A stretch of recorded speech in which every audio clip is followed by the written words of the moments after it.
Cilvēki no visas pasaules jau kopš 1995. gada uzticās garīgās dziedināšanas centram Rotā. Atzītās dziednieces Anne Hübne un Taņa Ekelsberg piedāvā visaptverošu garīgo dziedināšanu cilvēkiem un dzīvniekiem, kas šobrīd ir visveiksmīgākais dziedniecības centrs Eiropā.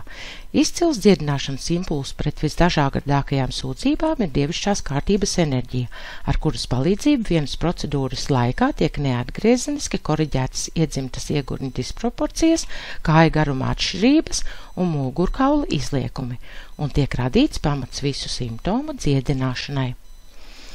Sākot no kontaktā ar mirušajiem un ziņu pārraidēm un beidzot ar saikni ar augstāko es un pirmotnējo bloķējumu atbrīvošanu. Cilvēki no visas pasaules ir sajūsmā par pārsteidzošajiem dziedināšanas rezultātiem un semināriem. Garīgās dziedināšanas centrs, šeit dieva dziedināšanas fizika tiek praktizēta redzamā un pierādāmā veidā.